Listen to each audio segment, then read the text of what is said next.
everyone, welcome back. We are on part 4 of Membership Drive July-August 2026. This is the 8th membership drive I've done, and it's probably one of the best that's ever happened. So welcome, welcome, welcome. Just let everyone get in here. Beep boop Jane Doe. Sound off in the chat, one of you there.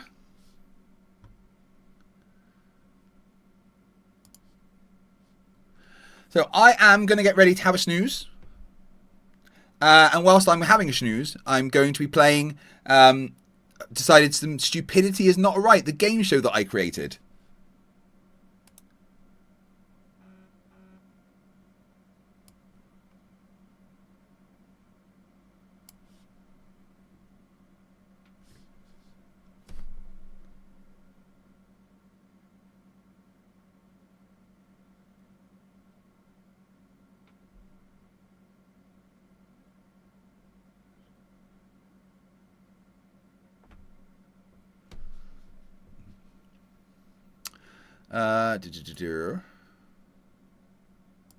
Yeah, my brain has stopped functioning because I'm actually tired now. So I started streaming 2 days ago at 8 PM. It is now 6 AM 2 days later. So I've been going for like 36 hours. And there's still 19 hours and 52 minutes on the clock. I'm going to have a 6-hour sleep. So I'll be back up at about midday UK time. And I want to thank everyone for the massive amounts of support that they've given me. Now, I do not want to wake up with there being a bunch more fucking memberships, right? Okay, because I just want it to start. I want to go to I want it to stop at some point now. There's going to be at least a part 5. Maybe we'll get some more debates in there. We will see.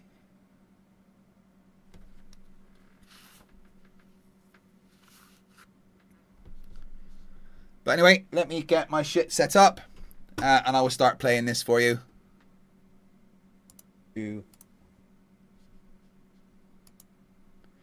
So smash the like button, share the stream, and I'll be back shortly. Lots of love.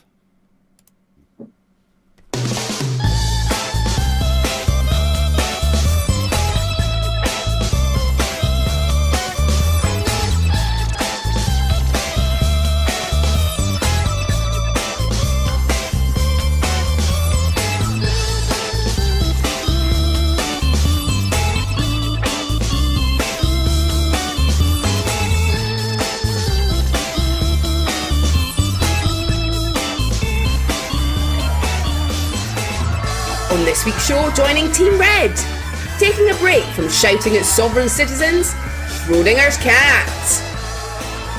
The shouty man in the Fight the Flat Earth intro and Twitch superstar Sam Turbosaurus X Clay. And their team captain, joining with audio only because showing his face is a war crime, even when there is no war.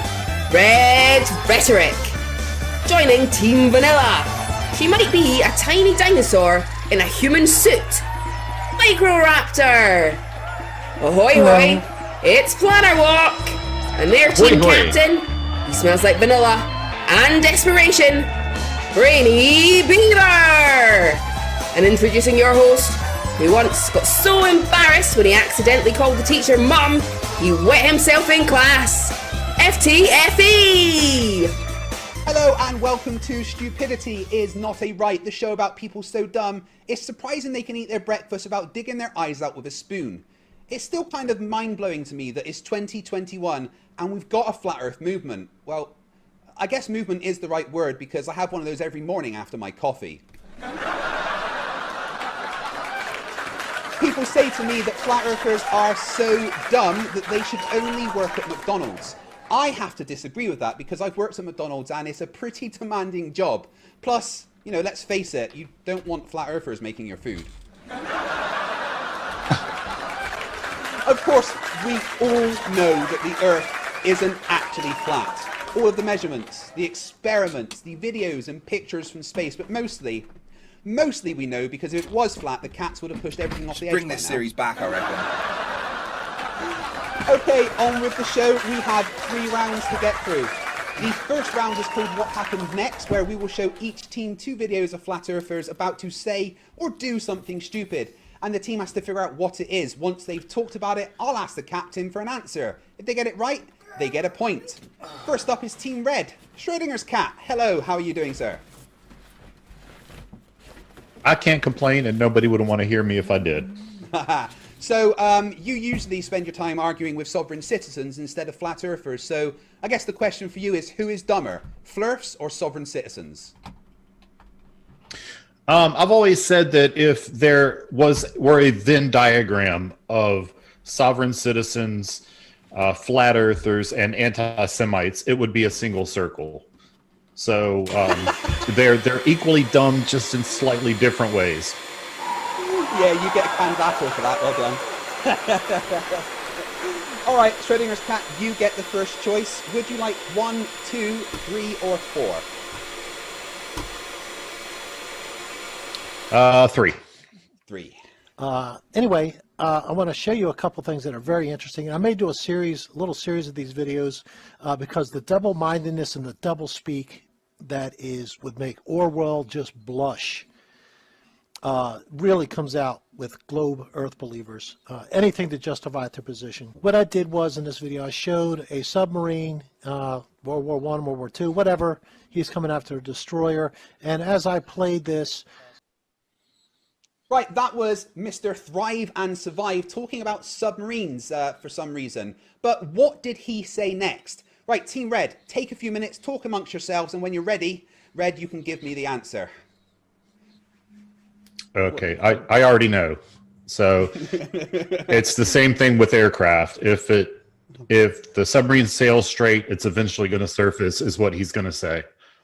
Does everyone else in the team? I'm confident in that answer. Does everyone else in the team agree with that, or is there any? Imagine it would be an argument about buoyancy or density or some garbage like that. But because he has a diagram with a curve on it, I can agree with that. Yeah. And it's funny because I work almost each and every day of my life on submarines. I know exactly how they work, and he's stupid. Oh, yeah, we all know he's stupid. What about you, Sam? You don't really spend much time dealing with flat earthers, so what would you think someone that stupid would say next? I mean, I'm just amazed it wasn't a video game. That's what I thought it was. Not a clue.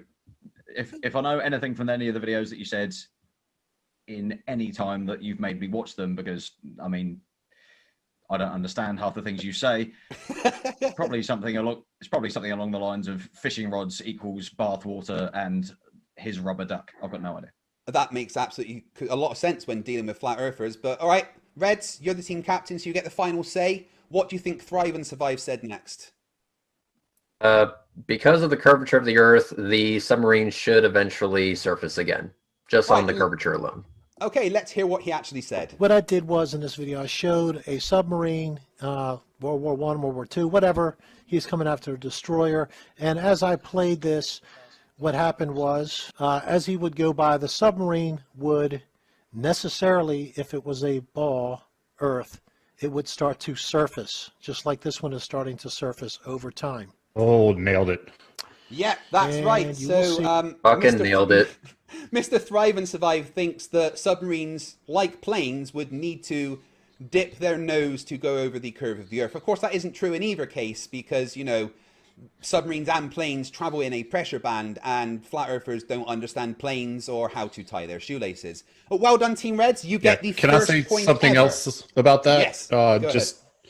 Just by way of explanation of why that won't happen. And I know that you're a submariner, Craig, and you know this as well. But they're ballasted to sail at a certain pressure depth. If they don't change their ballast, they cannot go higher or lower in depth than what they're ballasted for. They could sail around a curve indefinitely 12 times. They're never going to surface or go deeper because they're ballasted for a certain pressure depth. Yeah, flat earthers didn't understand any of that. You realize that, you know, that if any flat earthers are watching, that would have been the most pointless sentence ever said because they would have just gone derp a derp a derp. But well done. True. Well but done, if you take what they're saying to the next logical conclusion, after it surfaces, it should become airborne. Yeah, correct. And then go into if space. It keeps going straight. Right. Right. Okay. So over to Team Vanilla. Microraptor, how are you doing? I'm doing well. So on a scale of 1 to 10, what is the average IQ of a flat earther? -1. -1. I think that's probably the best answer I get. Or 10 to the -17 is always another acceptable answer. Yeah, But that anyway. would have been good too. So time to choose. What have we got left? We got I'll go one, with 4, 4. or 2 left. 4. I said Number- 4. I don't number 4. remember which one showed me. Okay. It took. Took 3. Okay. When Yggdrasil's gone, go with 4 then. we're talking about it reached onto the dome. It reached onto the dome. Once it got cut down, how much of, because supposedly, there's a connection between the air and trees and all this. So if you cut a tree that big down, how much are you going to lose? And you can look at the animals. If you look at the animals of the past and you look at the animals of today, I'm gonna they're have to. twice as big. They're twice as big in the past. They are Right. twice the size in the past. Right, that was Why You Are an Idiot, talking about animals being big in the past or something. But what did Why You Are an Idiot say next? Brainy and team, take a few minutes, talk amongst yourselves, and when you're ready, let me know what the answer is. I personally think that's he said something so monumentally stupid that it actually melted FTFE. I mean, that's fair enough. I'm not exactly sure where. That one's a little bit harder. The other one was actually quite simple compared to this one. I'm not exactly sure. Does anybody else have any ideas on the team there, Microraptor? Because he must be talking about. He said, "How much did that take away?" Is he talking about like oxygen, like when you cut down a tree, like how much, or is he saying that you removed a tree so you drop the pressure or something because there's not a tree absorbing that space now? I remember him talking something about plateaus being trees or something, and maybe it was something like that. Like some rock formation that looked like a tree stump, and then you cut it away, and it. Gigantic trees. I don't think he's the gigantic tree guy. He was talking about domes and stuff, though. Yeah. I'm at a bit of a loss for that one. Unless Planner Walk, he's right about it being monumentally stupid, though. This is the thing we can all agree on. Yeah, I think that actually, I think that we're on the right track with the giant trees and cutting them down. I think that what he's saying is something about the atmosphere having less oxygen in it because of the trees, because of a giant tree that was cut down. Okay, you guys have had just like enough not time. producing enough. So okay, go ahead. Brainy, what is your final answer for the team? I guess he's talking about. Oh my God, that one's a little bit harder. But when he's talking about cutting down trees and then the animals, he clearly has to be talking about some sort of oxygen carbon dioxide cycle within the Earth or whatever. So I guess with him, he's saying with it being an open. I would say maybe he's saying with it being an open system, then why, like how much oxygen are we losing? How much are we losing to space and stuff? Okay, that's the best I got. Let's have a look at what he actually said. I'm going to They're have to. twice as big. They're twice as big in the past. They are twice the size in the past. That requires way more air pressure. And since Yggdrasil is so high, there should be no pressure gradient. You remove it, there is a pressure gradient. Yes, guys, you did hear that right. The reason there. Oh, wrong screen. Sorry. Yeah, that's right. So Why You Are an Idiot thinks that the reason we have a pressure gradient in our atmosphere is because there isn't a magical giant tree, stretching all the way up to the dome. His logic behind that is that, well, trees produce oxygen, and if a tree's really big, it's going to produce more pressure up there. But then if the tree's cut down, that's why there's a gradient. I know, I'm sorry, I should give facepalm warnings, but I'm going to give you the point there. So well done, Team Vanilla. You get a point as well. Right, back to Team Red. Sam Clay. People have asked me so many times, when are they getting a full version of the Fight the Flat Earth intro theme? When they pay me enough money. Right, so it's just about money for you then, is it? God, you're like a Ferengi. Smaller ears, though. Yeah, Smaller ears, just though. about. So why don't we just take a quick listen to Sam shouting incredibly loud on my intro? We're living on a disk, floating through space, with a tiny sun.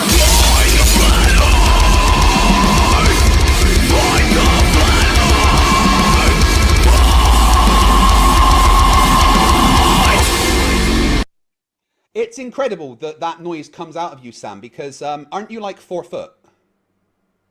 4'5", actually. 4'5", you've grown. Thank you very much. Someone been stretching you. Yeah. All right, Sam, time to choose. So we have left 1 or 2. And what comes after 1? I'm not sure. That's too high level maths for me. But should we just go with the one after 1? Or we'll go with number 1 then. We'll just go with number 1. Okay.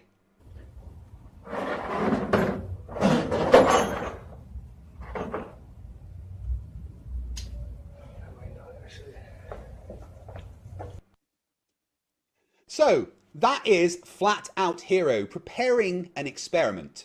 But what did he do next? Sorry.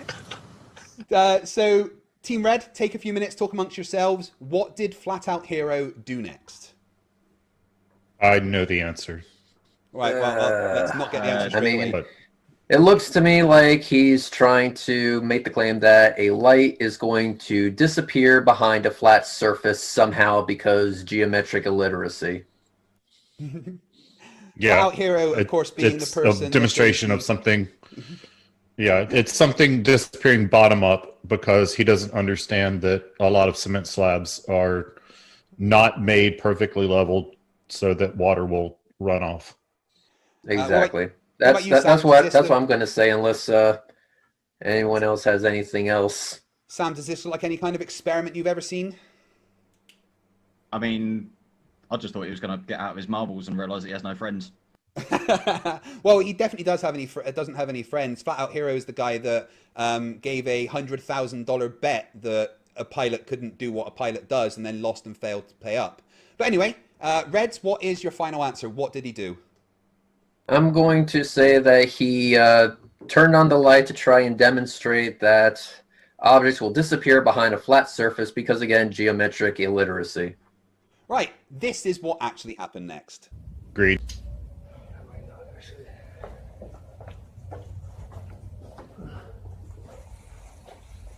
I bet. He's so adorable. Flat Earth Science at its best, guys. Well, there we go. Flat Out Hero, for some reason, decided to scrape his lighter towards the camera, possibly to show us this magical perspective that we're all still trying to find. But Reds and team, your claim is basically right. He is trying to show that things disappear bottom up the further they are away, even on a flat surface, even though what he was showing didn't disappear bottom up and wasn't on a flat surface. So it's a double fail, but you guys get a point. Well done. Right. Back over to Team Vanilla. Planner Walk, how you doing? Yep. I'm doing well. Yourself? Not bad. So what's it like in the land of hobbits? Well, luckily we don't have Sauron here, but, you know. I know can be worse. You were upside down for a while there. Is that the fact that on your side of the earth it takes a while after you wake up to orientate to the proper direction?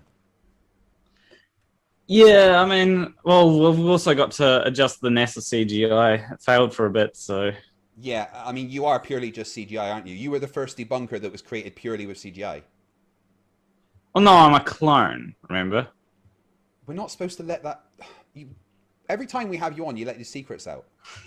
It's just useless. Right, anyway, you don't get a choice because we've only got one left.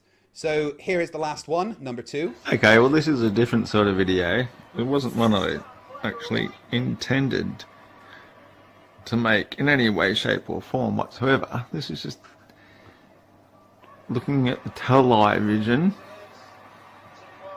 and if you look closely, which I recommend you do. Right, so that was Flat Earth Aussie Jesus watching the television. Take a few minutes, guys. Talk amongst yourselves. What do you think he is going to say next? I'm gonna go out on a limb and say that he's jealous of these people playing tennis and he wants to become a tennis superstar.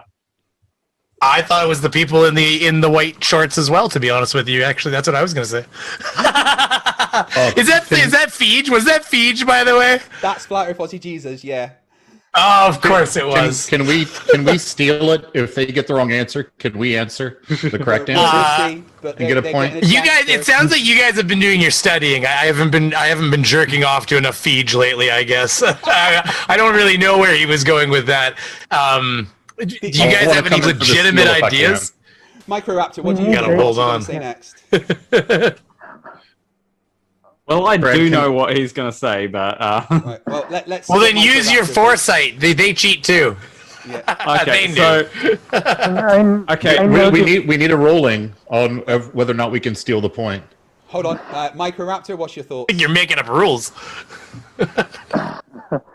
I noticed they were moving pretty slowly, so I guess it might have something to do with, like, NASA, like astronauts moving in a vacuum and stuff like that, how they were supposedly faking it by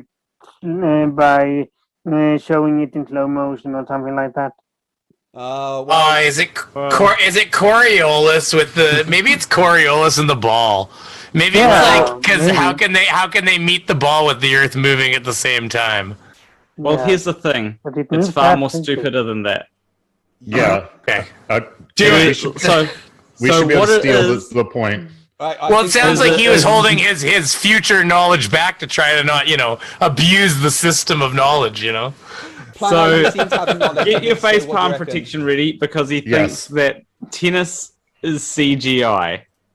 Right, and let's have a listen. It couldn't have been that dumb, right? Let's have a listen to what he it gets worse. He's saying tennis is CGI. And the reason that it's CGI is it's getting the human population used to seeing CGI so that you don't recognize it. I mean, he's been playing a lot of video games, maybe. I know the Xbox S is really nice. I haven't played it myself. I've heard the graphics are pretty good. I know all the kids are into it and everything. So maybe we need to get this guy we're going to, you know what? We're going to get the Feege package together. We'll get like some FIFA, we'll get the NHL, and then we'll just throw it all at him and he'll just play for hours like a kid in a candy store. And he'll be like, see, I told you it's all CGI. And you'll be like, that's good boy. Okay, it's okay. Well, let's all take a minute. 5G. Let's all just be quiet for 1 second and listen to what Flat Earth Aussie Jesus actually said. And if you look closely, which I recommend you do, you can see this isn't actually real footage at all. This is all somehow CGI rendered whatever crap. Yeah, that's right. So you guys are correct. Planet Walk, absolutely spot on. Flat Earth Aussie Jesus thinks that the tennis was CGI, including the hundreds of people in the crowd there were also CGI. And the logic behind this is that they're trying to get you used to watching CGI. I mean, I have to give you that in his defense. In his defense, I do need to say that the NHL is currently playing with cardboard cutouts in the stands. So like, and even at the foosball, the big foosball tournament there, they had was it Super Bowl? They had. I noticed when one guy was like, he had been going live on YouTube from there. I can't remember who it was, and I noticed behind him. I said to my wife, I'm like, there's a whole bunch of cardboards behind him, and she's like, oh, that's what they've been doing everywhere, just cardboard silhouettes in the stands so it looks like there's people sitting in the seats. So I mean, maybe Feege has just been watching a lot of stuff lately and thinking like, I knew it, I fucking knew it. Sorry. Like, here's the thing. That video is a couple years old. Yeah. Is it? Yeah. But here's the thing, like, he's just absolutely wrong. Like, when you go back and look at these things that back in the day they thought that it was absolutely realistic CGI, and they thought they couldn't tell whether it was real or fake. And then you look at it today, it's like, how could they not tell that it was fake? Right. Right? Hey, Brainy, are you able to turn yourself down just a little? The chat says that you're a little loud. Oh, that's fine. I thought you had control of that on your end, but I guess not on Zoom. No, it's all coming through Zoom. I can't separate the audio out. No, that's easy. Yeah. If that's better, that's better. Yeah, just hey, tell me if it's still a little noisy. We'll find a nice level, and I'll just mark down what it is. Because on every app's different, right? So yeah. Okay, so at the end of that round, Team Vanilla and Team Red both have 2 points. Congratulations. The next round is Captain v Captain. In this round, I'm going to ask the captains everyday normal questions, or just say everyday normal phrases that they have to answer as if they were a flat earther. I'm going to arbitrarily decide who wins and give them the point. There's 6 points up for grabs. So, and I haven't put Brainy Beaver's camera in the thing, so give me 1 second. I was going to say, you've got me doing cocaine over there. Where is that one? Cat v Cat. Check out our latest collab if you haven't seen it, by the way. Yeah. My bad. Give me 1 second. I will put Brainy in the correct one. I noticed that you had Planner popping around in the one shot too. It looked like he was having a seizure, and his head was poking up in the corner there. Isn't that what normally happens? Yeah, it didn't think you were like doing this. It was just like on a repeat back and forth. I remember seeing it. This is the first episode, guys. There's going to be some technical problems, but this is a straight up head-to-head between Red's Rhetoric and Brainy Beaver. So you guys, I hope you prepared by removing your brains, because you have to think like a flat earther. Might do better at this. We're going to start with Reds. Okay, Reds, I'm just going to say something to you, and I want you to respond to me like you are a flat earther. Ready? Reds. Oh, shit. I went on an airplane, and I saw the curve of the Earth. Repeat that one more time. I went on an airplane, and I saw the curve of the Earth. Went on an airplane, and I saw the curve of the Earth. No, you didn't, because that's just perspective. Perspective. Brainy, what do you think? I went on a plane and I saw the curve of the Earth. Hey, FTFE. Hey, your guy, what is his name? His name is, Tyson guy, I don't know, L. Ron Tyson or whatever his name is. He said that stuff is flat. He said it's flat, man. Flat. You can't, he said it. He told you that. It's flat. Sorry, that was my example. I think that's the correct answer. Brainy was much more like a Flerf there. Red, you're far too logical. I know it's hard to think down to their level, but just seriously try maybe sticking something sharp in your head, just through your ear. Take it right out. Round. Yeah. So basically, I need to take a DeWalt drill to my temple. Got it. Pretty much. Oh, right. God, that was fun.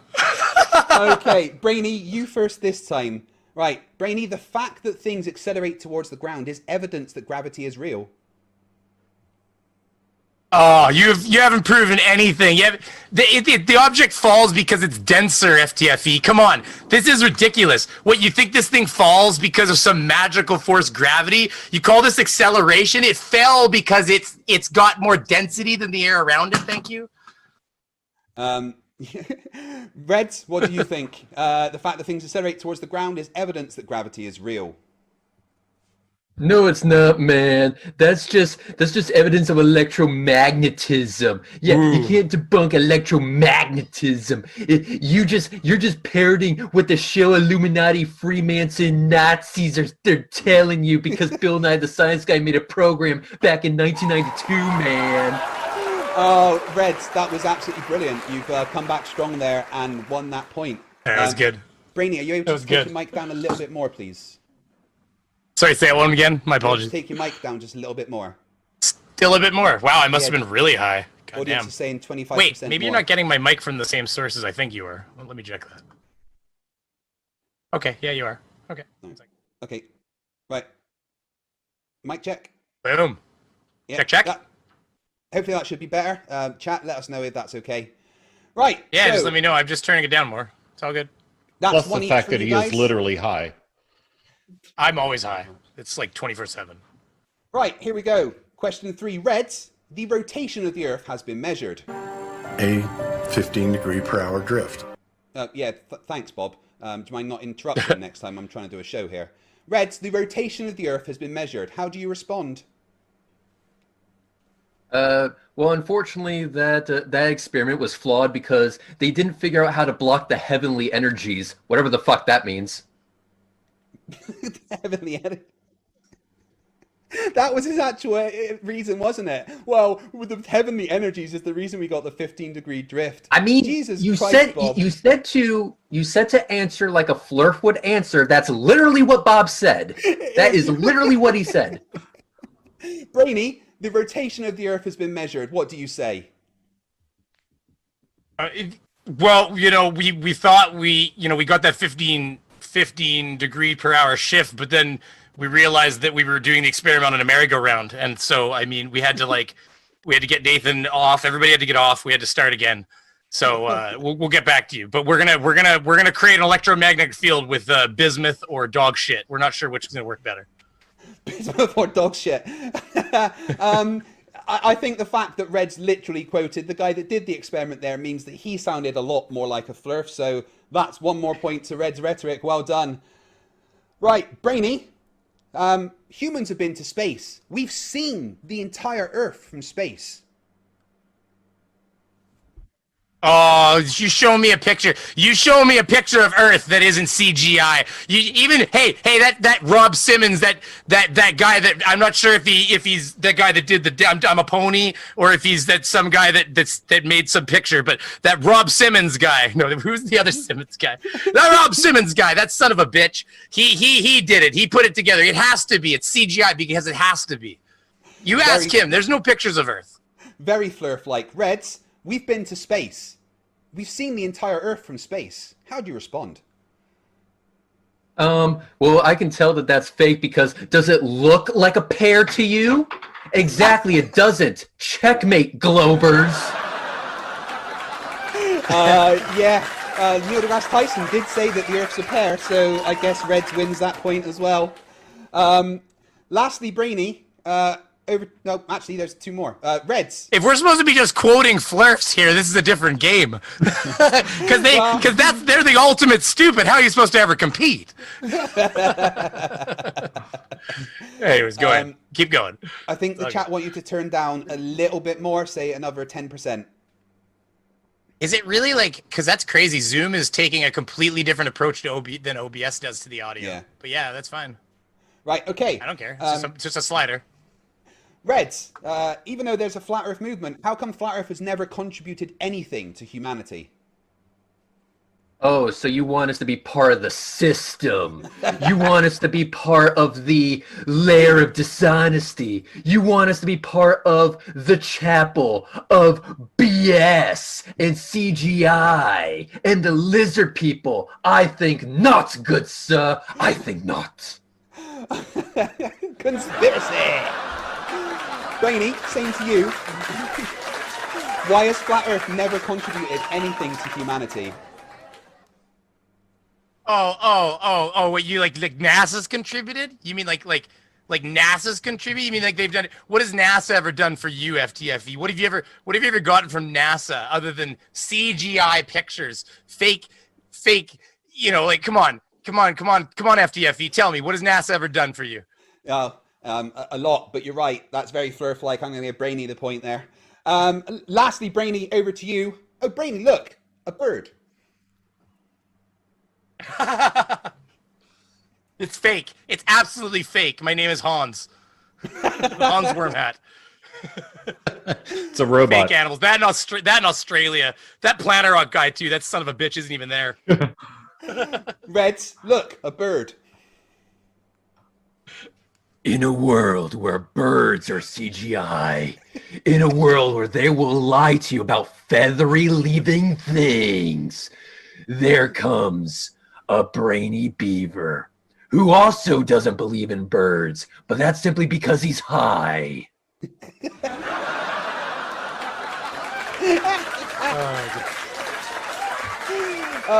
You guys must have really struggled with that. Thinking down to Flerf's level isn't easy, is it? So at the end of that I just round, threw that one away. I just said screw it because I'm sorry. Birds being CGI, yeah, that's pretty much all you can say. At the end of that round, Red's team has 1, 2, 3, 4, 5, 6, and Team Vanilla has 1, 2, 3, 4. So Team Reds is currently in the lead. Right. Final round. The final round is called What is in the Flues, where each team is going to get 2 Flat Earth news headlines with part of it blanked out, and they have to guess what the missing part is. Same as before, someone's going to choose a number, they'll be shown part of a headline, then the team will discuss amongst themselves. When they're ready, the captain can give me the answer. We're going to start with Team Vanilla. Planner Walk, how are you doing? Doing the same as last time you asked me. Yeah, you're still in New Zealand, right? Yes, I think so. I mean, that's not a didn't real move to place. Australia. You know that's not a real place, right? You're making it up.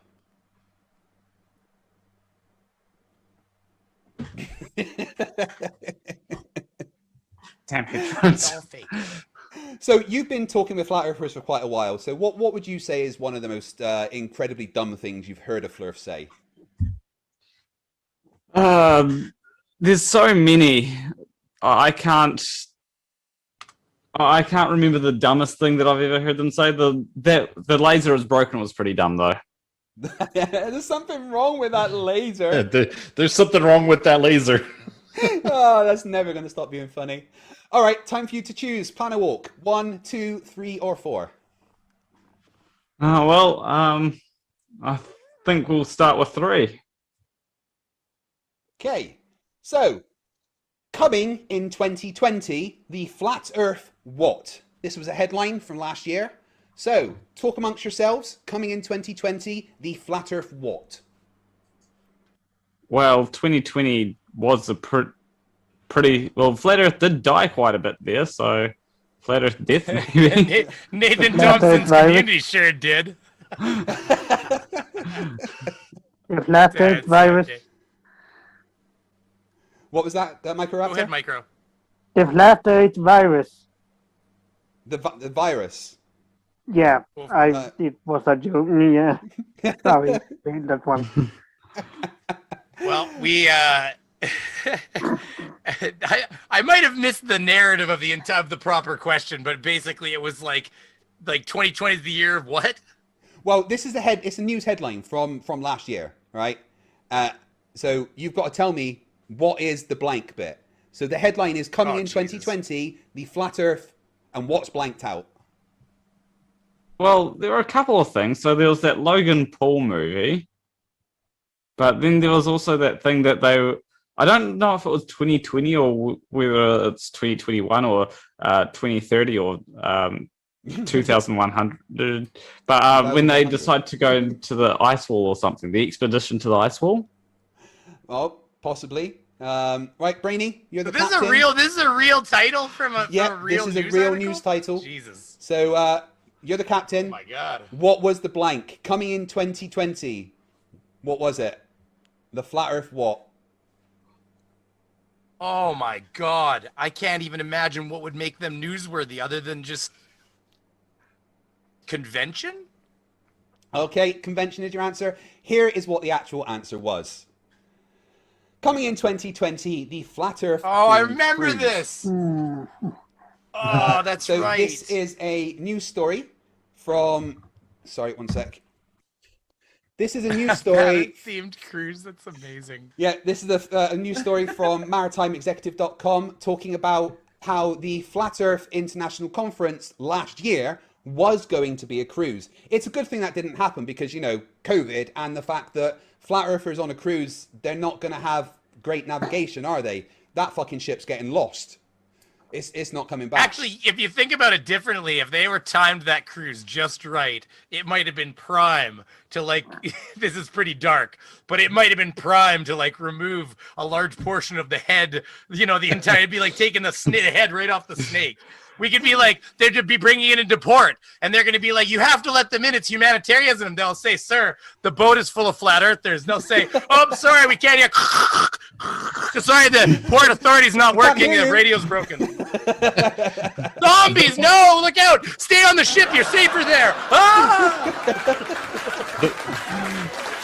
Well, unfortunately. The funny thing is, no nation would let that ship get underway with a captain and a first officer and a bridge team that were flat earthers. So the ironic thing would be globe earthers sailing a ship full of flat earthers that think that the people that are driving this ship don't know the shape of the earth. I mean, the final straw would be when the guy leans over to the military officer's shoulder and he says, "Sir, there's a statistical likelihood that flat earthers are also Karens." He would pick up the phone right there and be like, "I need NORAD now. We need to put this ship down." You wonder if the captain would sacrifice himself for the good of humanity? Go down with the ship. He's down at the bottom pulling a big plug. Let's do this. Or they just take a rescue vessel and just in the middle of the night they all just leave. Just put the ship on autopilot. That was the Costa Concordia. That happened already. A flat Earth, like anything, anything run by flat earthers is just destined to be an absolute clusterfuck. I would never go on a ship run by flat earthers. Like I said in my intro, I wouldn't eat food made by flat earthers. Right, over to Team Red. Sam, you having fun? Oh yeah, tons. I've understood all of about 4 words. Well, you don't normally deal with so much stupid, do you? I don't normally deal with so much of anything, I'll be honest. Like, there's a lot going on. Like, you normally deal with video games rather than stupid because you are a Twitch ultra megastar, aren't you? Yeah, if ultra megastar means that you sit in jogging bottoms 5 days a week playing as female characters, then yeah, that's me. Superstar. I mean, if you have enough people watching you play in those female characters, that's all that really matters. So, let's face it. Oh yeah, no, absolutely. Golden star. Like, move over Nick Merckx. No one even knows who he is. So you don't need to be a booby streamer. You just, play as the female characters instead of having your own. Yeah, no, this is it. I get to forego having the cat ears on my headphones, and they're dressing up as an anime character. So long as I play female characters in my video games, it's actually in the Twitch rules. Do you not think that you? Are you going to ask your fans for $20 or $5, or else they shouldn't be watching you? Yeah. Invader Vither, you can do some sub shaming. Be like, you just get your character to swing around a bit. Like, listen, boys, unless you got $5, you should be out making $5. Right. There's only one way to conclude whether he's actually legit or not, and that's the answer to this question. Sir, have you started selling your bathwater yet? Oh my God, that's so funny.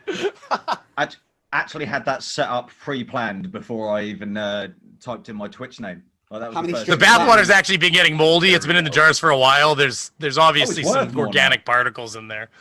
Oh, it's worth more now. Absolutely. How many strips of latinum for your bathwater? Because you buy the radiator, right? I get to legit put organic on the label now. That's like, that boosts the price. It's almost like one of those friendship breads that started to take on its own life, right? My wife bottle in the mail and it has nutrition facts label on the back of it, and you're like, what the hell?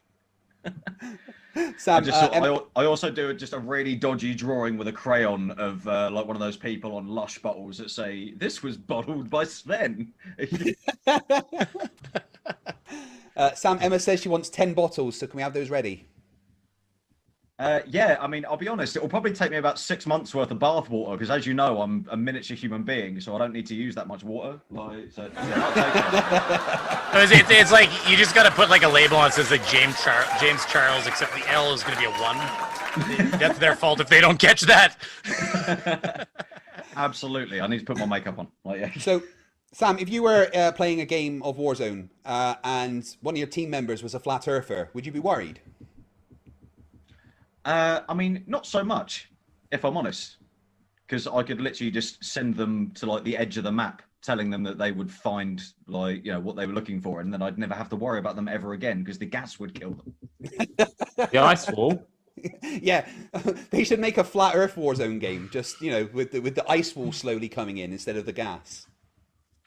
No, honestly, they genuinely get scared like playing it. I've heard this because they think it's real, because everything's CGI, right? Everything's CGI, so as soon as they start plugging into Warzone, literally, like, you've got no idea how many flat Earth deaths there have been. Ever since they came out with Ready Player One, this shit has been weird. Those guys are reading way too much, Sam, time to choose. That would be incredible. We have 1, 2, or 4. What would you like? I would like 4, please. Okay, so will blank kill off flat earthism once and for all? This is another news headline. So guys on Team Red, What is the blank there? Pornhub. Wait. What was? Let me read that headline again. Headline is: Will blank kill off flat earthism once and for all? I would say SpaceX. Yeah, except that gap is the amount that's covering doesn't look like it would say SpaceX. Mars exploration. I'm gonna go with a name. I'm gonna go with maybe Elon Musk. So you think that maybe Elon Musk is going to kill off flat earthism once and for all? Sam, what do you think? What do you think might kill off flat earthism once and for all? I mean, I didn't take size into the aspect of the blank there, but I'm sticking with Pornhub. Pornhub, right. Unfortunately, Red's Well, I is the think- captain. Elon Musk and SpaceX should be synonyms in this Yeah, instance. they pretty much mean the same thing. I think I know. I have a guess, but we're not allowed to practically steal, are. sir. No. I would say it's either Elon Musk or SpaceX, but because of the how much is actually being blocked, Space I'm going to say tourism. Elon Musk, and that's my final answer at least. Okay. I have a question, by the way. Is Yeah. the article under just the word no because they're always gonna come up with excuses? I think we should change our answer to space tourism. Space tourism. Right. Okay. So Well, here space tourism. is what Yeah, the it's answer. well, actually was. it's one of three things. It's damn it. So will COVID-19 kill off flat earthism once and for all? This comes from a story of from BigThink.com, correlating the link between flat earthers and anti-vaxxers, because most flat earthers are also anti-vaxxers. And let's face it, you don't take the vaccine, you're more likely to die of COVID-19. So COVID-19... they meant like literally kill. Yeah, probably. I get I actually made this exact comment. I'm surprised. Yeah. I'm not surprised. Right, so unfortunately, Red's team, you do not get a point there. So fair enough. Back Yeah, over to nobody would've team, got that. Team Vanilla. Microraptor, how you doing? Same as before. So, who is your favorite YouTuber? Be on the spot, eh? say Schrodinger's cat. He's well, like, say it or else I kick you off forever, FTFE says. You're surrounded by YouTubers, so you better answer right. yeah, that depends on the topic, but yeah, when it comes to flat Earth, it's actually MC Toons. I guess I'm kicked off. But so I this just is the last prefer time you'll his see style, Microraptor but on the you're channel, fun guys. too. That's a respectable answer. Like, No. nobody can argue with that. MC Toon's awesome. MC Toon is Yeah. one of my favorite debaters, absolutely, and he will be on the show at some point as well. How about we ask my AI who the best YouTuber is? Computer, who's the best YouTuber? FTFE is the best YouTuber on the flat Earth. Wait, what did she say? Mine calls me Rudy. Big Rudy. Did you hear what she said? she said I'm the best YouTuber on the flat Earth. Alexa, we're gonna have words later. Yeah. It's Okay. Would you have Alexa or a Google? I thought you had Google. Or do you have No, Alexa? That's your problem. Alexa kicks the ass out of Google Home. Come on. Get with the, Well, get we with the clearly times. show that Alexa's got some science problems. That's exactly what a show for Jeff Bezos would say. That's right. Right, Microraptor, time for you to choose. We have left 1 or 2. 1. 1. So, man joins what to prove the Earth is flat? Quickly finds out it isn't. Man joins what to prove the Earth is flat? Quickly finds out it isn't. Team Vanilla, what do you think? Netflix short gap. documentary? It's gotta be I'm thinking- NASA. Or cult. I think Microraptor said a Netflix documentary there. It's a good answer. Yes. I think it's NASA. He joins NASA to prove it's flat. Finds out it isn't. That's what I think is in there. It's a very short gap too. Maybe we need to retype these so you don't actually have the original gap size. Oh, no, But, it's giving you hints.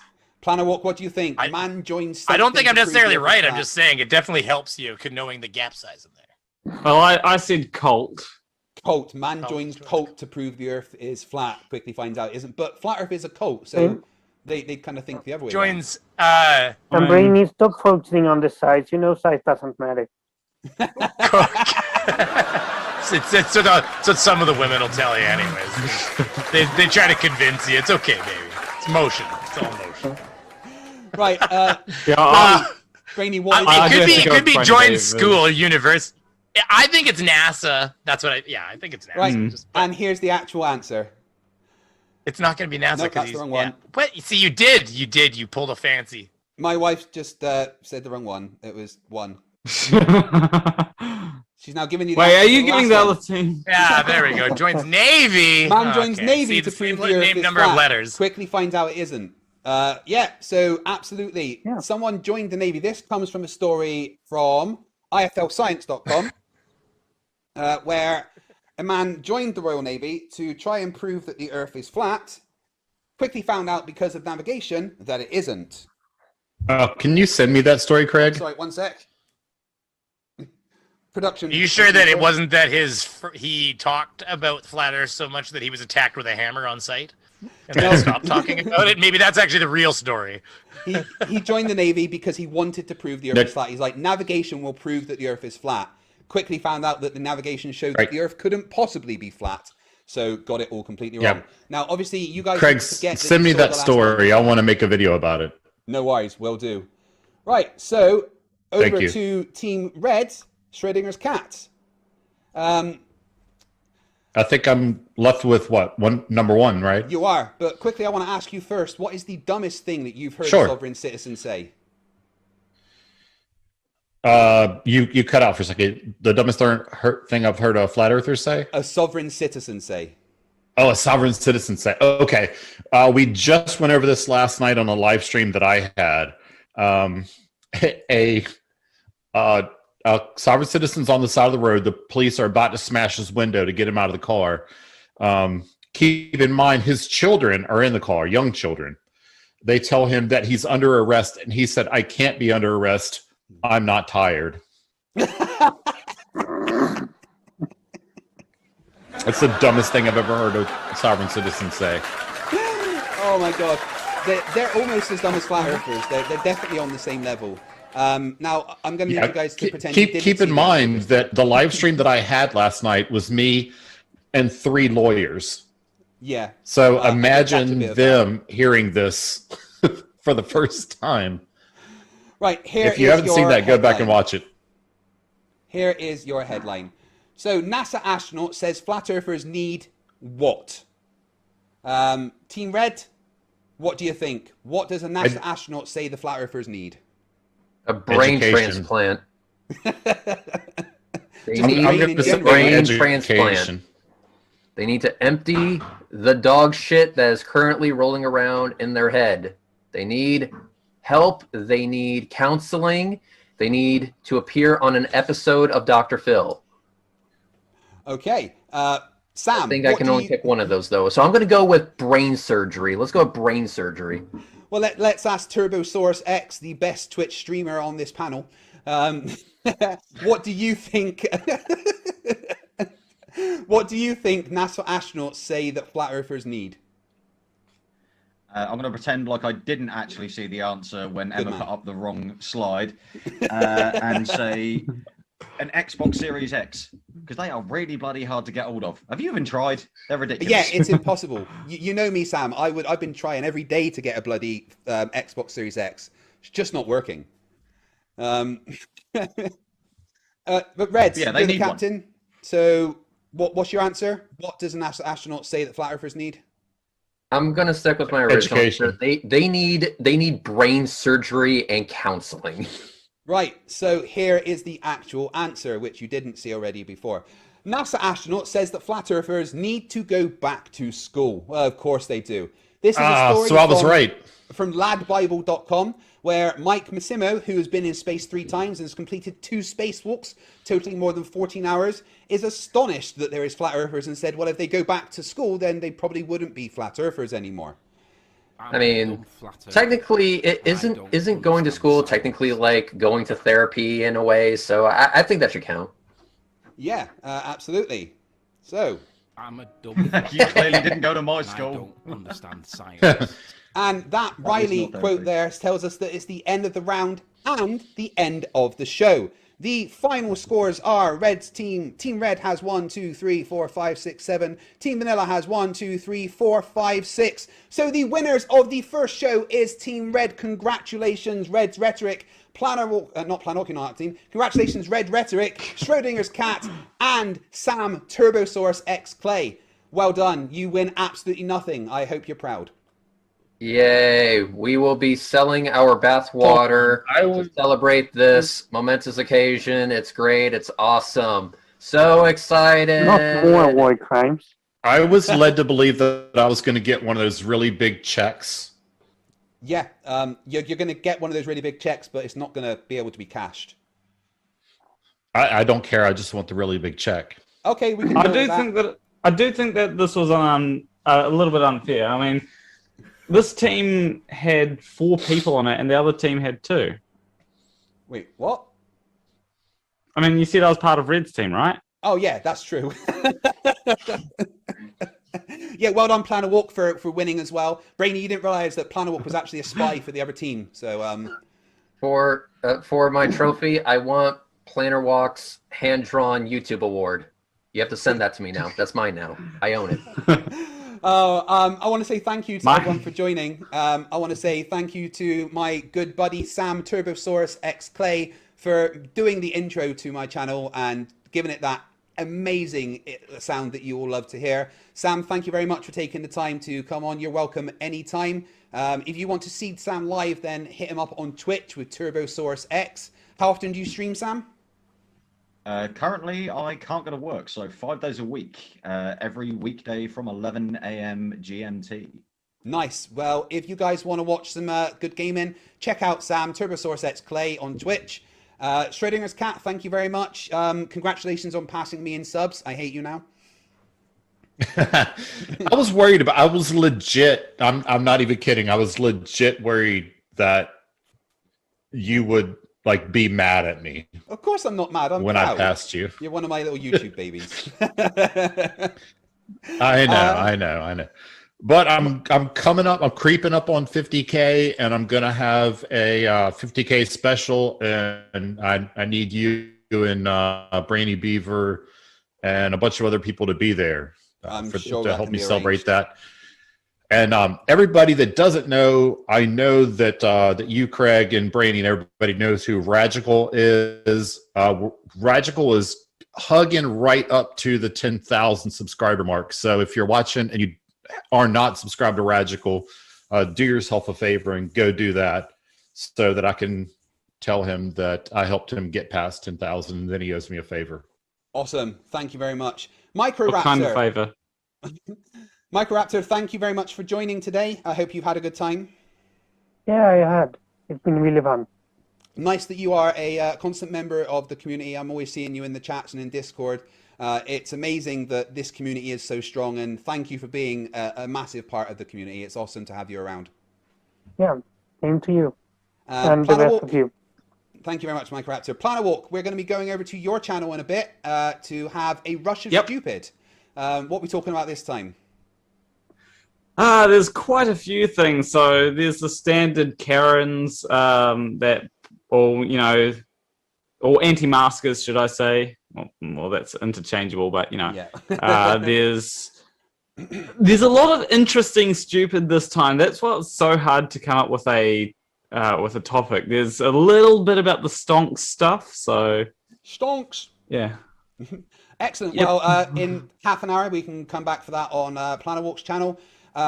Thank you, Red and Brainy, for being captains. They're going to be here every week to help us talk about the stupidity of flat earthers.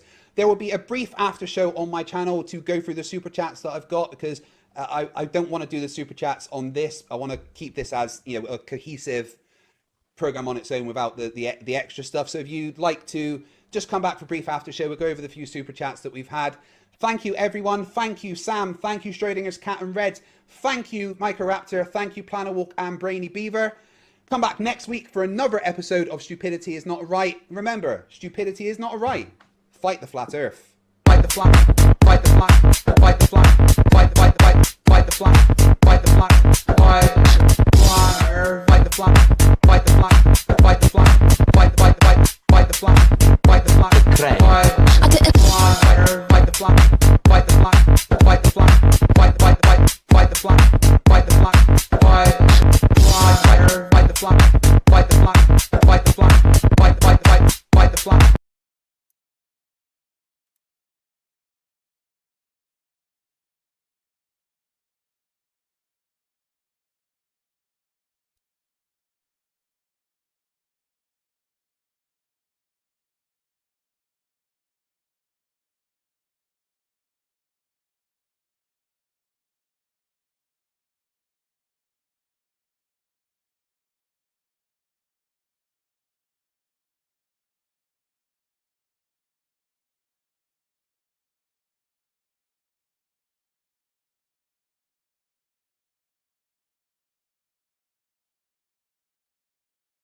On this week's show, joining Team Red, he's not Nathan Thompson because, well, you know, fuck that guy.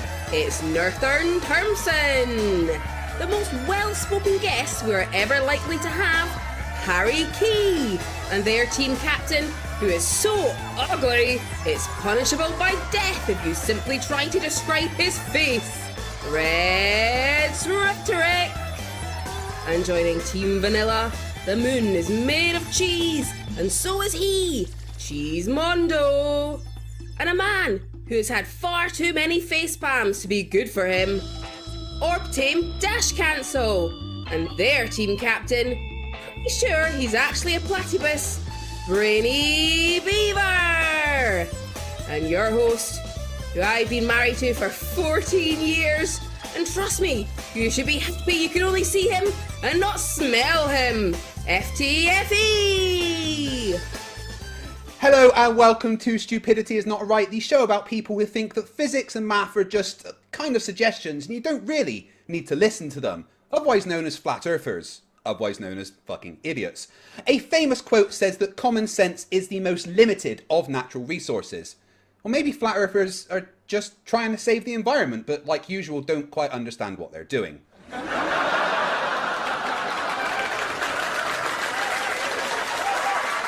Now, I'm not saying that flat earthers are all stupid, they're just constantly unlucky when they try thinking. No,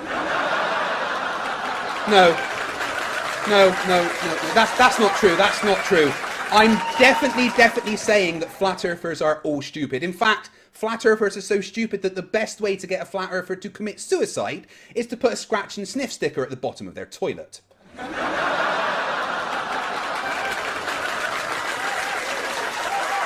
Okay, on with the show. We have 3 rounds to get to. The first round is called What Happened Next, where I show each team 2 videos of flat earthers about to do or say something stupid, and they have to figure out what it is. I'll show the clip, the team has 2 minutes to figure out what it is, and then I'll ask the team captain for an answer. If they get it right, they get a point. If they get it wrong, we can all point and laugh at them for being very stupid. First up is Team Vanilla, over to Cheese Mondo. Hello, Cheese Mondo. First question, did you bring facepalm protection? Okay. Did you bring your facepalm protection with you? I did. My computer did a really weird thing when he started talking. Yes, I have. I'm ready. Excellent. So you recently celebrated your first year on YouTube dealing with dumbasses like flat earthers. In that year, what's the dumbest thing that you've heard one of the Crayon Munchers say? Oh my goodness. Flat Earth, Ozzy Roscoe. The Giants created the moon out of the Grand Canyon. Awesome. Just awesome. Yeah, that was in one of my first debates on Non Sequitur show where he actually did tell me that, yeah, the Giants dug the moon out of the Grand Canyon, melted it into quartz and filled it with helium and then put it in the sky. Amazing. Yeah. Just amazing. Okay, so you get to choose first. 1, 2, 3, or 4. Number 4, please. One of the main questions that I get asked every time I talk to someone about the flat earth is, why do you believe in flat earth? How can you believe the flat earth? Okay, that is M. Benj trying to explain why he became a flat earther. But what does he say next? Team Vanilla, take a few minutes and try and figure it out. And when I'm ready, I will ask Brainy for an answer. God, I'm not good at these. So he said, why are you flat earther? So he's going to question your merit behind why you want to be a flat earther. So, what do you guys got, any ideas? It might be questioning authority. Do you question authority? Do you? Well, he's saying that this is why I became a flat earther. So what is the reason that he became a flat earther? Survived a drowning. Survived a drowning. Some of you people actually watched all the M-Bens. See, I'm late to the M-Bens party. He was washing up by the time I came in. So you guys might know his character, his soul better than I do. That's the only thing. He became a flat earther because when he went to Marvel comic book conventions, they laughed at him, and that's why ultimately he actually started a DC website. Cheese Mondo, what do you think? Why did he become a flat earther? I can't remember. I think it's either God spoke to him or he just learned the truth on YouTube one day. Okay, Orbtane, what do you think? What's his reason for becoming a flat earther? Yeah, I mean, it's some kind of oxygen deprivation. Best case scenario That's is. probably the right answer. I think he's got it. I don't know if it's what he says. It's going to be the truth, right? All right, Brainy, you're the team captain, so you're the one that gets to decide. M. Benz is saying, I became a flat earther. What was the reason he became a flat earther? Oh, see, it sounds like Buddy there actually knew, but I want to go with oxygen deprivation for 5 points, or however many you want to award us. Here is what he actually said. I'm going to have to... It's going to be his answer. That's the wrong one. That's not the right video. Oh. Number 4. You watch. It's gonna be Cheesemondo's answer. Just so you know, Cheesemondo. I want you to know that I went with the funniest answer, not the rightest or the most correct. That's probably the right way to say that too. 1 second. I don't press anything. I've put the wrong card in, so let me actually get the answer there. Oh Okay, God, Megan, look at my beautiful face. Oh This God, terrible what have I hairline. done? While we wait. All right, 1 second. Just give me 20 seconds. I thought I'd programmed this all in, but I must have missed this one. The Gorilla Glue did this, guys. Just so you know, this is what happens right here.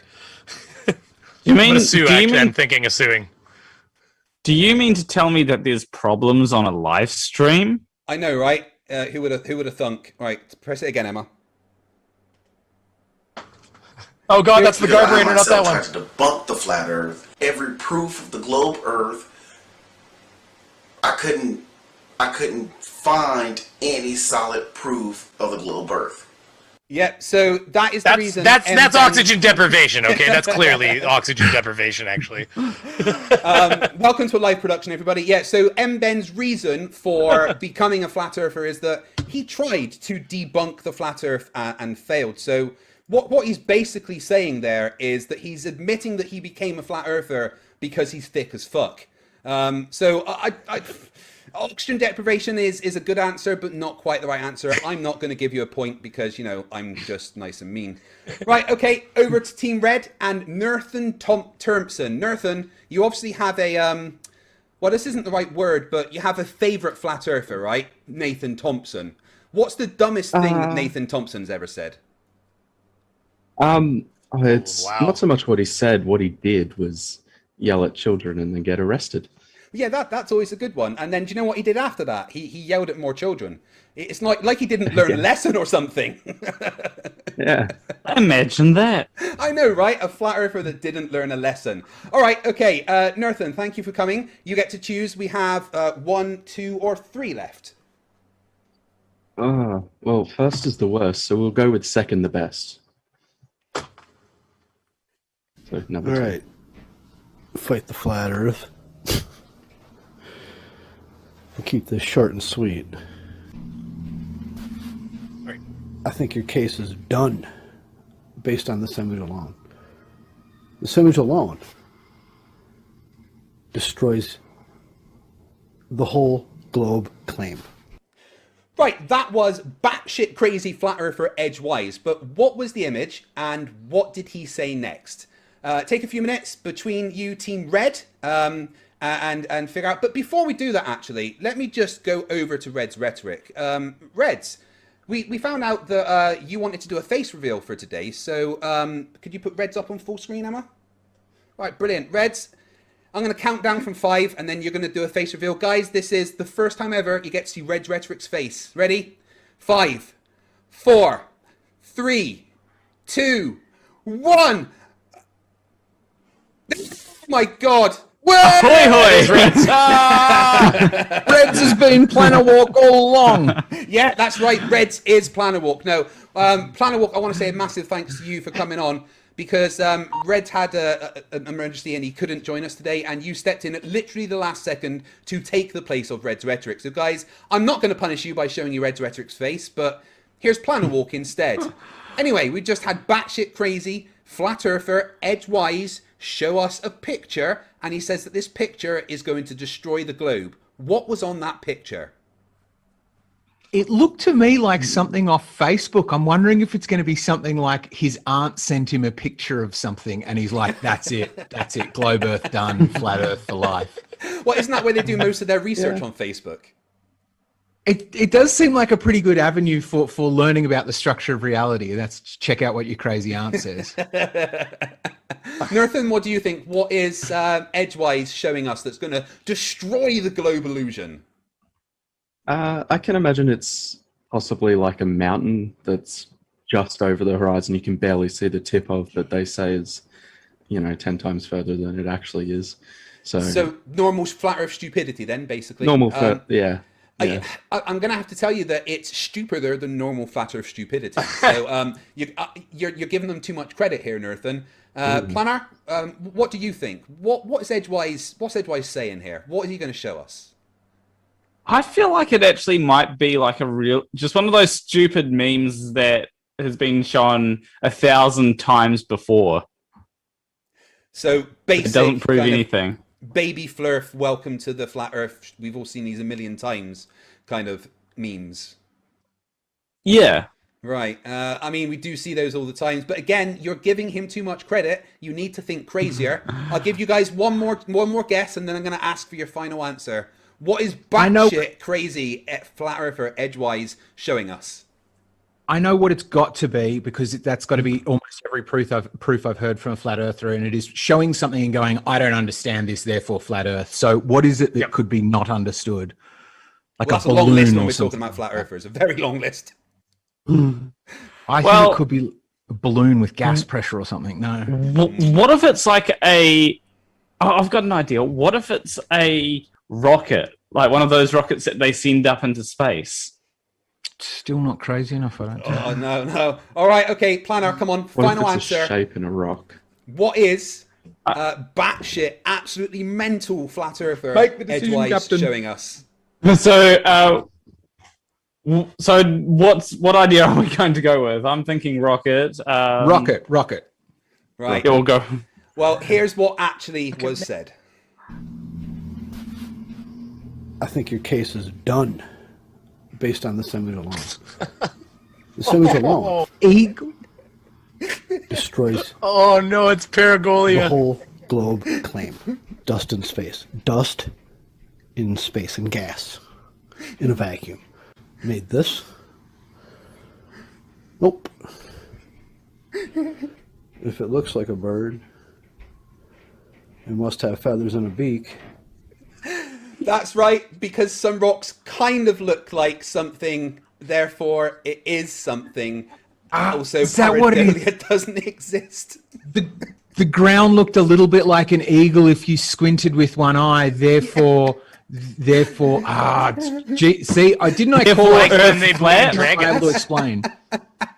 Yeah, Therefore, but dragons. When I first debated this guy on Non Sequitur show, he tried telling me that like the desert was a massive fish. And the ground, the entire Earth was just two snakes that were fighting, but the Earth was somehow still flat. And also, those snakes had actual eagles on, even though they were on. This is why I said batshit crazy. I was trying to help you guys. You weren't thinking dumb enough. Batshit, birds fly, bats fly. Gotcha. That was the hint. Okay, so unfortunately, no points for you there. Back to Team Vanilla. Orb Train - Cancel. Thank you very much for joining us. So you've been around this flat Earth scene for quite a while. How many IQ points do you think you've lost? Hundreds. All of them, I would go with, right? A few days ago, you were debating the bumpy hippie guy, and he was on this thought train, and I thought he was going to say perspective when you held up the little lip gloss, the lip balm. And he said container, and I lost 20 IQ points right when he said that. It hurt. And he didn't understand Horizon. Oh my, yeah, that was painful. He saw a container and he said container. It's like a Pavlovian response for them, isn't it? They can't stop. They can't help themselves. Okay, you have left 1 and 3. 1 and 3. Nobody's been picking 1 for some reason, so I'm going to go with 3. 3. You guys happen to see the community post that the channel put out today? What happened? We put out a community post on YouTube. What did it say?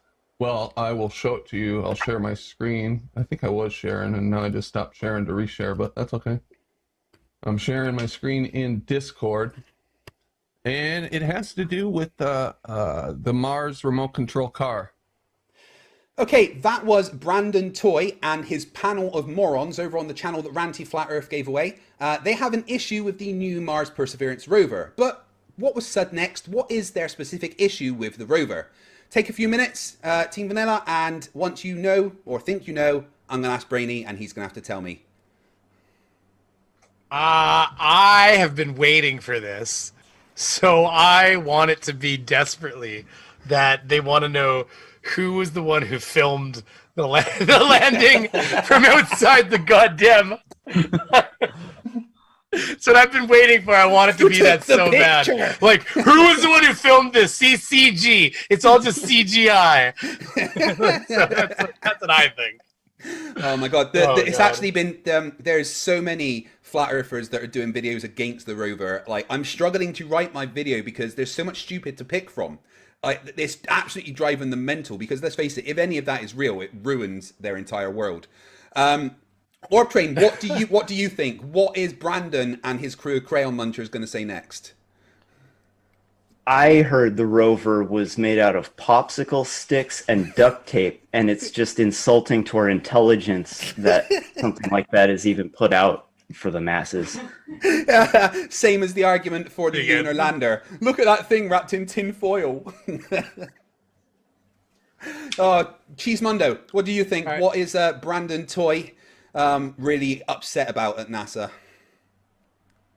I think it's going to be some kind. It's going to be pareidolia again. I think it's going to be some kind of dead gopher or mouse or something that they see in the rocks that says it's. So it's really like the Arizona desert or some rubbish like that. I did see one flat earther that was like, one flat earther said, "Oh look, I seen a bird in the sky," and then someone pointed out that that was actually the cursor from a screenshot.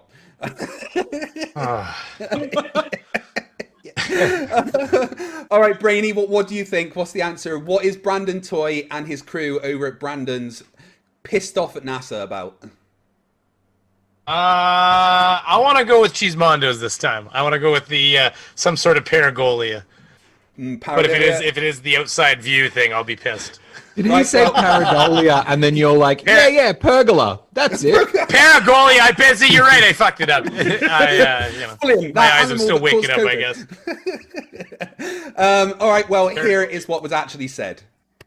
And it has to do with the Mars remote control car that just supposedly landed. Yeah, held together with zip ties. Yeah! There we go. Why would they be using plastic zip ties on this thing? Right, so Brandon and his crew of morons are annoyed and confused because there is zip ties on the NASA rover. What they don't realize is that the Extraordinary League of Stupid over at Brandon's haven't done any research, and these aren't just normal zip ties. They're made of a special Tefsol resin that's rated to be used in extreme temperatures, able to withstand rapid changes in temperature, and able to deal with 2,000 times more radiation than standard cable ties. You know, finding that literally took, I don't know, 20 seconds of research, but I mean, that's 20 seconds more than the average flat earther does. Hey, wait, you didn't unblur the zip ties, though. We didn't get to see them. Oh, you didn't unblur them when you showed them again. Did I not unblur it? Damn it. Right, let me You didn't unblur them. I want to see these zip ties, damn it. Right, 1 second. 1 second. I can hey, it's a conspiracy, you son of a bitch. I knew it. That's it. Reveal to us these zip ties. That's 50% of my fixing involves zip ties. I want those radiation resistant. No shit. Zip ties, black zip ties are like half of what I do. Damn it. Harness some wires together. That's what you're using. Black zip ties. Oh, if you can't do it, I believe you. Don't worry. Don't worry. I didn't want to show it because I meant to actually unblur that and completely forgot for some reason. Oh, well, whatever. If you can't do it, we can figure it out. I'd love to see it later. All right, I will show it. I'll show it later. I'll show it in the after show. But yeah, basically, one of the first pictures showing the crane camera, it shows on the side of the rover that there's two cable ties, attaching one of the wires to it, and they went mental, going, "Oh, look at NASA spending all this money and they're just using cable ties," because they're dumb as fuck, really. Anyway. Right, next. What have we got next? We are back over to Team Red. I've lost my script now. Back over to Team Red for whoever was left, which is Harry. Harry K. Sorry. Harry, welcome. G'day. I'm going to have to get my script back up because this is all prepared and I've just deleted my script. How could you lose your NASA script to FTFE? Yeah, I would have thought your overlords would be standing right next to you with a gun to your head and like, say the next line. I know. This is what happens with live productions. Where are we? Right, back over to Team Reds. There we go. Back over to Team Reds. And Harry, welcome to the show. Great to have you here. So I was reading notes from my producer, and it says you're from Australia. I am, yes. All the way on the underside. That's silly. Everyone knows that Australia isn't real. Where are you really from? Well, if I told you that, I would have to figure it out myself. Flat earthers sometimes say that Australia isn't real. That's because flat earthers are dumb as fuck. But what's new, right? Anyway, you don't get a choice. So what was left? One. Here we go. I'll take the one that I can have. Yes, and you'll like it. Orbits. Now it's losing energy, which wouldn't happen in the solar system, right? Not noticeably. There's some perturbations from other planets and things, but this one does lose energy and spirals in. If I don't push it as hard, it will do an ellipse for a while anyway. And so, does anyone see a problem with this? Right, that is famous piss drinker, allegedly Dave. One of the first surviving lobotomy patients, actually, at a Flat Earth conference, doing a presentation trying to debunk... Is that actually... Sorry. He's trying to debunk a presentation on gravity. But, you know, he gets a bit confused. So what did he actually say next? What was allegedly Dave's next line? Brainy, what are you trying to interrupt me with? I think I fell for your joke. Did he actually survive a lobotomy? He said it's a factually. But then I realized I'm an idiot. So it's all good. Right, okay, so anyway, allegedly Dave saw the thing of gravity, gets very confused. He says that he's got a problem with it. What was his problem? No, it's Harry. It's over. Yeah. You know what? I've screwed up and I've done the wrong bloody team. I'm sorry. Team Red, this is what live does, guys. This is why this is only episode 2 and we're trying to get used to it.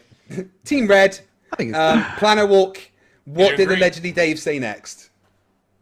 Oh, what could he have said next? I think it's going to be something about like, well, who built the trampoline then, or something like that. If all of gravity's a trampoline, why don't I see a trampoline? Who built it? I think it's going to be. I think he's going to mention how it eventually loses energy, and he's going to say, "Why don't things in orbit lose energy?" Yeah, because I get on a trampoline sometimes, and after I've been on the trampoline for a while, I too lose energy. Therefore, gravity doesn't exist. Why don't my kids ever lose energy when on the thinking trampoline? that it's because it's all going down into the middle. Why don't the planets just go into the sun? Kind of thing. Yeah. Yeah, I think it's start to circle the drain. I feel that all things should eventually start to circle the drain. Okay. I mean, it could be stupider than that. It could be like, where's the Coriolis or something like that. Nerthan, could be. Nerthan, what do you think? What did allegedly Dave say next? Yeah, I'm going to stick with the why aren't all the planets crashing into the sun? Why aren't all the planets crashing into the sun? All right, Planner, you are Red's Rhetoric for today, so you're in charge. What did allegedly Dave say next? Yeah, I think, why aren't all the planets crashing into the sun? Okay, here's what actually was said next. So, does anyone see a problem with this? Well, the problem I see is that model includes dropity.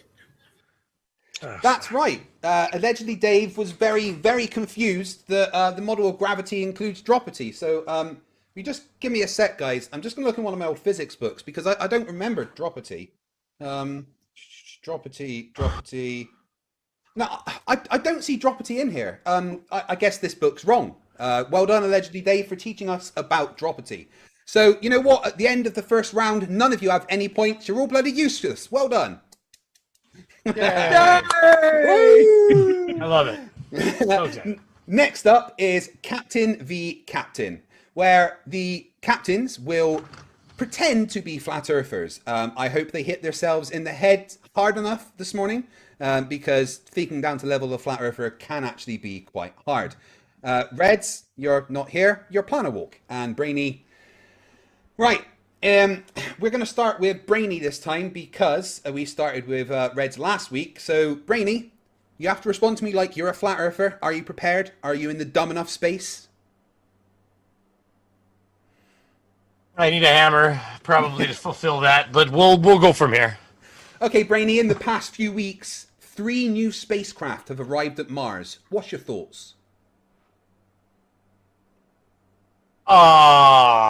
You can't.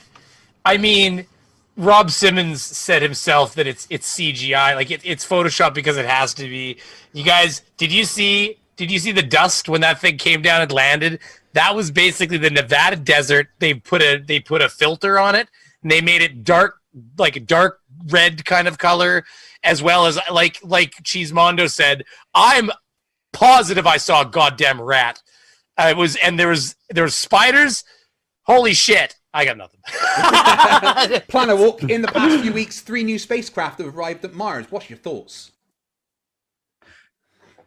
Well, I saw a CGI of Mars, and so therefore everything that's been on Mars must be CGI. Yeah, okay, that is definitely a very flat earther answer. Both you kind of similar there, but I'm gonna give the point to Brainy because he tried so hard. Oh. I'll get better. I watched a lot of Whose Line Is It Anyways. I just always thought they were gods to think that fast. Oh God, I know. I'm basically putting you guys on the spot here, asking you to be funny for my show. So, good try. Right. I'll put myself on display for anybody if there's money involved, or at least exposure. So, Planet Walk. I can. Yeah. What were you going to say?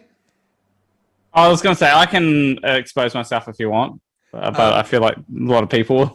Yeah, I keep threatening or promising, depending on who you ask, to start an OnlyFans. So if you ask Craven Mordick, it's promising. If you ask most of the other fans, it's threatening. So it just depends on which angle you take it from, right? Well, I'm not sure. I haven't asked Skydiver Tanner how he feels about it. I'll see. Maybe that's a good poll. I should poll the audience. No OnlyFans, yes or no? I'm already pre-subscribed to your OnlyFans, so don't worry about it.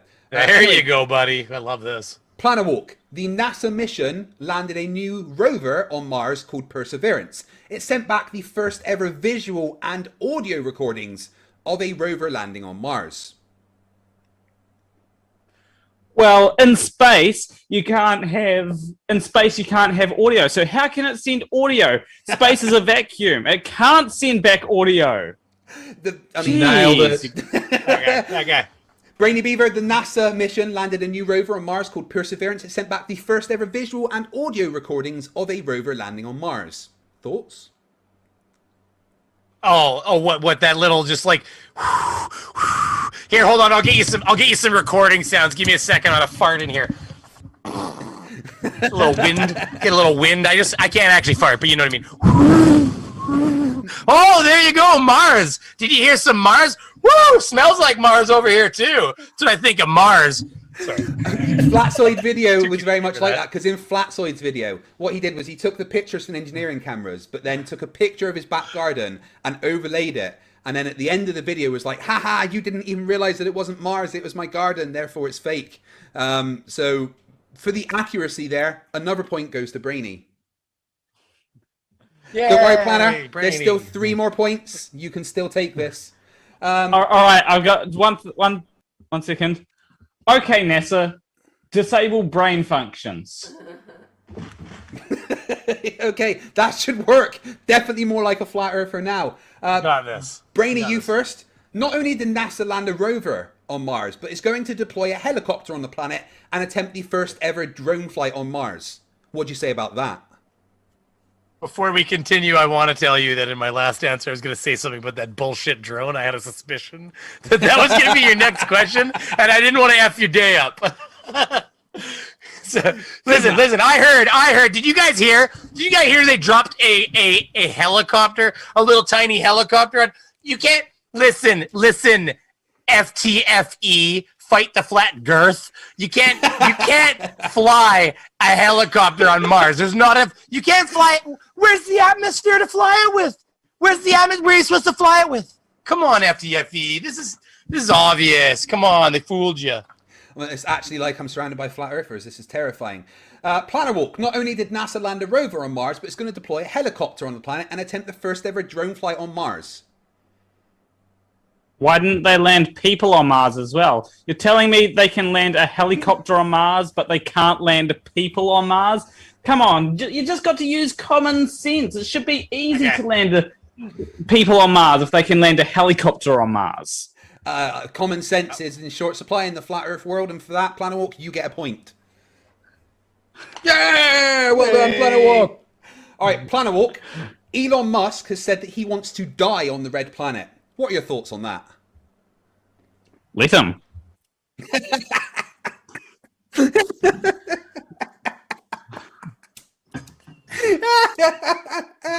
Brainy, Elon Musk says he wants to die on the red planet. What are your thoughts?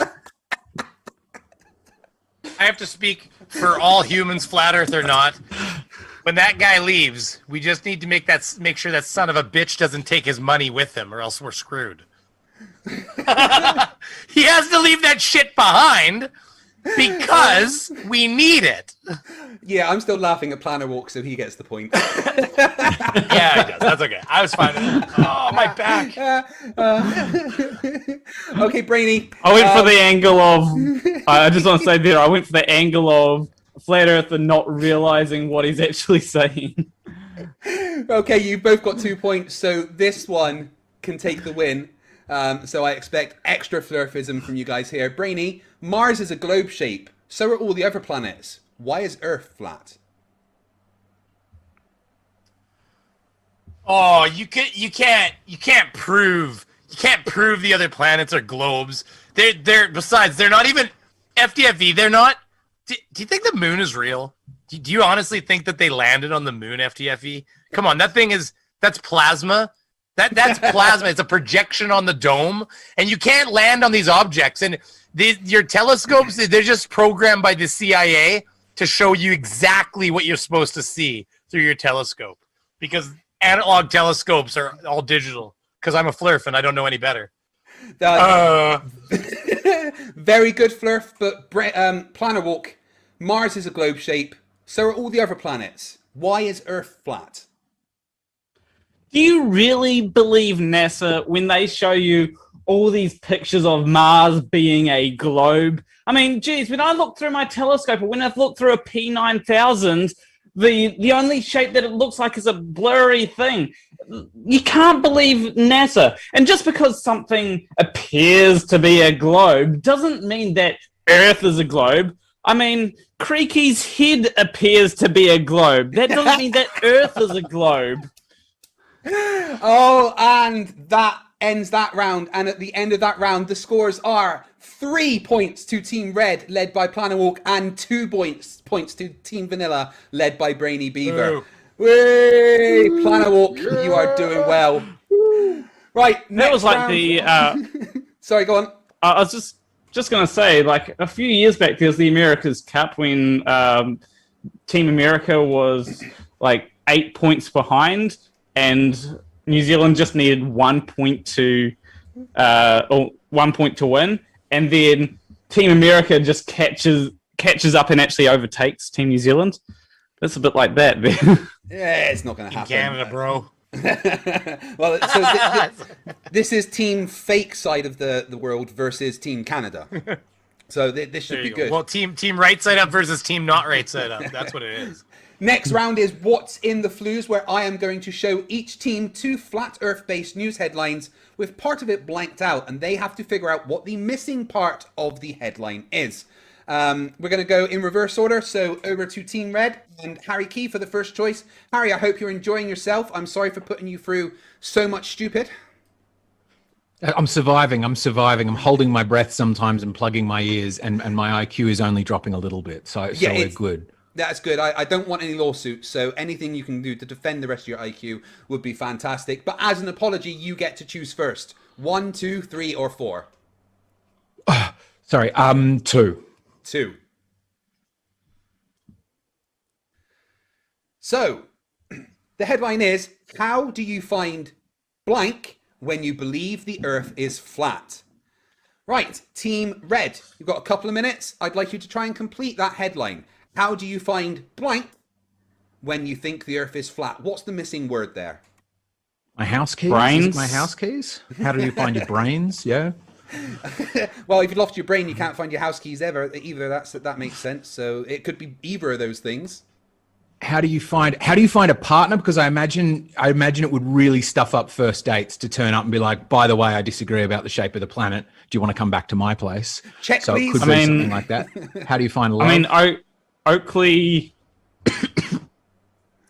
managed to. I actually think that it might be love though, but Oakley managed to find a partner. I'm not sure how much he's paying her, but yeah, I know. It always Not amazes enough. me when flat earthers have partners, because I don't know. I couldn't put up with living with someone with that low of an IQ. Nerthan, what do you think? PersianWifeFinder.com. They'll be fine. What do you think? What does the headline say? How do you find what when you think the Earth is flat? Oh, I kind of want to think maybe up or down, like they just don't know directions. How do you find up or Or down? even south or north. How do you find anything when the Earth is flat, really? Because no maps would work, would they? Yeah. Yeah. How do you find your way home again from work? You're assuming they have a job. It's all stretched out. Planner Walk, team captain, you get the final choice. What do you think it said? How do you find what when you think the Earth is flat? I actually think that we could go with love. I think that love would be a fairly good answer there. Okay, here is what was actually on the headline. How do you find love when you believe the Earth is flat? Well done. Yeah, That's right. That's right. I didn't even know that headline, but I was like, that's going to be a tough part about being a flat earther.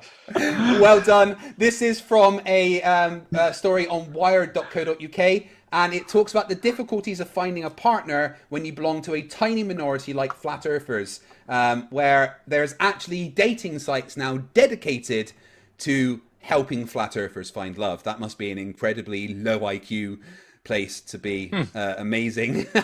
But there is an extra point for Team Red. Well done. So I can actually, I just want to say, I can actually be sympathetic to flat earthers a little bit when it comes to being unable to find love. The reason being is because there's another group of people that would be unable to find love, and I'm not sympathetic to them at all, and that's the anti-vaxxers. So I can at least be a little bit sympathetic to the flat earthers. But they could meet one another, and then they could be like, hey, you don't believe in raising children to adulthood, and I don't believe in raising them mentally to adulthood, so we're kind of on the same page here. yeah. Fair enough. I think basically what we're saying is flat earthers are dumb and you shouldn't marry them. Okay, over to Team Vanilla and Cheese Mondo. How you doing? Are you enjoying yourself? Yes, yeah, it's been good fun. Right. Really good fun. Yeah, it's fun. So if you told yourself 10 years ago that you'd be on YouTube arguing with flat earthers, how do you think that conversation would have gone? I would have had the same reaction you did. I would have just gone, "Nah, you are batshit crazy." Yeah. but that second where you realise that people do think the Earth is flat, it was like 3 a.m. for me. I was in a hotel room watching crap on YouTube, and it came up, the Earth is flat, and I'm like, no, this can't be. Yeah, that was pretty much me. I found something on YouTube and I was like, don't be silly. I mean, I'd heard about it. I was like, there's actually like an entire society, an entire movement. This is crazy. All right, anyway, so you get to choose. What do we have left? We have 1, 3, or 4. Number 1, please. Number 1. So the headline is, to something Brazilians, the Earth is flat. To blank Brazilians, the Earth is flat. Team Is that Vanilla. the answer? Well, blank. Was that something. the answer to blank Brazilians? Team Vanilla, what do you think the answer is? What is the blank there? Waxed. Well, that's what Waxed Brazilian. You're going back to the roots of my channel here. I actually don't know. I'm at a loss for what would fit in there. I'm trying to think like, yeah, no, I got it. Uneducated. Oh, you think it's too uneducated Brazilians? Interesting. Orb Train Dash Cancel, what do you think the blank is there? Is there Poor as well. Well, I'm trying to think. Maybe it's a regional thing. Maybe it's a place in most. Brazil. Maybe it's Flatardia, Brazil. Maybe Brazil has a state called Flatardia. Oh, I think it might be. Okay, sorry. Go. You guys go ahead. I'm just thinking out loud. So you think there might be a place in Brazil specifically for flat earthers? That's a terrifying thought. The fact that means that flat earthers would have to be in charge of stuff in that area.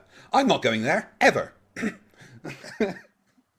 Brainy, what do you think then? What could the blank? Did we ask Cheesemoto in the end? Or did we already go through him? We've asked Cheesemondo, but Cheesemondo can have another guess. What do you think, Cheesemondo? What do you think it could be? It's got to be like uneducated or stupid, I think. Right. But actually, I think it might be half. It might be because I think there was a study that came out, if I remember, where it was like half of it was a shockingly large amount of Brazilians that believed the Earth was flat. So is it a percentage? Yeah, but I want to say to like half. Okay, because it was just one word and then Brazilian, though, wasn't it? Well, no, it's not just one word necessarily. It's not just one word necessarily. Okay. To half of Brazilians, the Earth is flat. That's what I think. Well, here's what it actually says. To 11 million Brazilians, the Earth is flat. This comes from well, hold on. That's not nearly half, though, but No. still, we were on to something. This comes from a story That's on... particularly interesting given the Brazilian flag. Like, the Brazilian flag is spherical, showing the South Celestial Pole with the Southern Cross in it. And it's like they've looked at that and been like, nah. Those people, no. That's funny. This story comes from a website called France24.com, where it talks about how 7% of the population of Brazil think the Earth is flat. That equates to about 11 million people in Brazil. The main reason, according to the study, is because of the large majority of religious people in Brazil and the large amount of different religious sects with no kind of governing body, leading to nonsense beliefs like the Bible says that the Earth is flat. So I don't think anyone gets a point there. You were close, but I'm not going to award you a point. Before we continue, though, I want to reach out to all the Brazilian fans out there and tell you that I don't honestly believe that half of you are that stupid. And I want to retract previous statements that were made. I just... half of them. Now that I think of it, that's a lot of goddamn flat earthers. That in itself would be all they would need to be able to be like, see, legitimacy. Like, how many people is there in Brazil? Isn't it like 160 million or something? Or... There's a lot. It's one of the most populated countries in the world. Yeah, the amount of people per square mile is very dense in Brazil. It's quite hard to look it up. As are those 11 million very dense. Apparently so, yes. Right, can I just address a different conspiracy, please, Yeah, go ahead. FTFE? Can you switch to a different angle of me? Because I think, where's the other angle that I'm in? Because I think there's a conspiracy 211. going on in this very show here. Oh, where- yeah, you're right there. Making him fatter. I saw it too. I see this. I know the camera tricks you're using. Right, here we go. I think that's exactly. Okay, I'm joking. You don't need to. He's fish-eyed the shit out of you. Yeah, that's how you get your curvature. Is it that one? There we It's go. okay. No, I'm joking. Oh no, There I'm you on the go. side. This is the way people would be on the side of the globe. There we go. I'm back. Yeah. Good. FTFE, Back you in the weren't lies. supposed. FTFE, you weren't supposed to reveal that me and Harry were in the same studio. Yeah, sorry. ruined it now. I have ruined it. I always love how they say, what, so the guy on the side's supposed to be walking sideways? And you're like, well, yeah, I mean, technically, yeah. Like, I mean, you know, you want to get serious about it? Yeah. Right, before we head back to Team Red, I just want to say I see a few super chats have come through, and I really do appreciate the super chats, guys. I will be doing a brief after show after this to read out the super chats that have come through, and just to say thank you for watching the show and discuss what happened. So if you do send any super chats, I will read them out, but it will be in an after show, and thank you very much for the super chats in advance. Go back to Team Red. Nathan Termpson, how glad are you that you aren't actually Nathan Thompson? Oh, words can't describe, my friend. Could you imagine how disappointed his mum is? Yeah, I actually can. That must be a very sad thing to be able to imagine. Yeah, I imagine his mum would probably be a bit like mine, which is like, it doesn't matter what you do as long as you're successful at it. And then she looked at him later and was like, "Oh yeah, no, not that. I take it back." Yeah, don't do that. That's a fail. Don't be successful at that thing. Nathan, you have left 3 or 4. We'll go with 4, thanks, Craig.